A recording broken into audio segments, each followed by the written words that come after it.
Maguire. I've had the pleasure of knowing Dan. He comes down to Ransom Notes also, so he's a Ransom Note poet. We workshop together at Poets Inc. in Pikesville, and I'm just so impressed with his work, and when he gives me feedback on my work, I really appreciate it because I know it's going to make my poem a whole lot better. And he's got some stuff I want to tell you about. So, Dan Maguire's poetry has won prizes and awards and has appeared in numerous anthologies and reviews. He has twice received first prize for poetry, twice, at Philadelphia Writers' Conference, and been nominated for 3 Pushcart Prizes. 3. Poets Robert Bly and Gerald Stern have favorably reviewed his work. Maguire has read at the Library of Congress and has led poetry workshops through the Gloucester, is that how you pronounce that? Gloucester City Adult Education Program. He also led one of the sessions at the first joint workshop for disabled and non-disabled poets held at Inglis House in Philadelphia, as well as presided over one of the workshops at the National Convention of State Poetry Societies. And his work really is as impressive as his resume. This is his book, Finding the Words. Do you have it with you? Okay, so if you want it, see Dan afterwards. And I'm very happy to introduce to you tonight Dan Maguire. Does anybody have a watch that actually has numbers on it? No, just give me a wave at 11 minutes. Thank you. To continue Julie's introduction, when I first moved here about a year ago, I was desperate for some poetry venues, and I was able to find some through her fine work with poetry in Baltimore, so I appreciate that. And now the news. There's flooding in the Midwest once again, scenes of devastation. Cows stranded on barn roofs, cars submerged in dirty water, that same dog paddling down Main Street. And that's not all. My gums have become tidal. When I take my teeth out at night, they recede, but by morning, when the teeth go back, they've expanded, filled with fluid. There's another earthquake in China, Turkey, India. Aftershocks and destruction, and my left knee's begun to stick and stiffen like the right. I have to limber up before I even go get the mail. That means watching while they search for signs of life, the TV screen engorged with crying mothers, fathers picking through rubble. No sign of rescue workers. They should travel with the camera crews.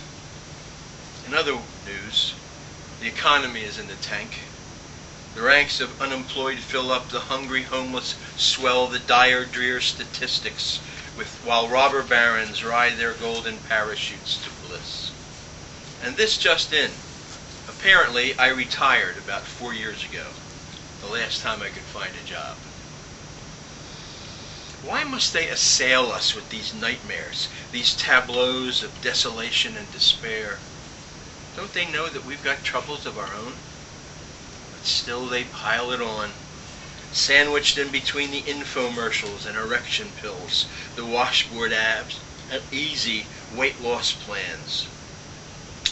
There they are again, those haggard parents, their lost and sleepless faces, floating out in front of banks of microphones. See the celebrity in sunglasses, headed back to rehab. Meanwhile, I have passed another birthday, and I appear to be wearing round shoes. There's a line of twisters pulverizing Oklahoma. The search for the missing teenager continues. As you can tell, I'm working my way towards curmudgeonhood, doing a fine job. Even at 62, I'm still young enough to generate a pimple in the end of my nose the night of a reading. Isn't that wonderful? I feel so virile. Well, it's spring. At last it's spring. And spring's a great time for making lists of things to do. And I'm good at this. I never do any of the things because I'm always making the lists. But here's a different kind of to-do list, and it's called, surprisingly enough, things to do. When they come for you with wings, the sky dark, the beating air, Turn off all the lights and hide under the bed. Slide down into the dust beneath the bed, remembering all the times you were cruel. They will not follow you that far, cannot come down so low with wings. When they come for you with teeth, mouths full of needles, wanton fangs displayed, leave the table set, the silver out. Leave whatever's cooking on the stove. Slip out the pantry door and don't look back. Abandon all you are and hope they will be satisfied with that. Run until you cannot hear the grinding. When they come for you with claws, talons reaching, razor nails unsheathed, extended, build the fire high and read aloud your book of stories. Read them all. For they may sit, hands folded, claws entwined, listening politely, watching as you burn your history page by page until the fire chokes with smoke, until the night drifts to morning. You may be saved.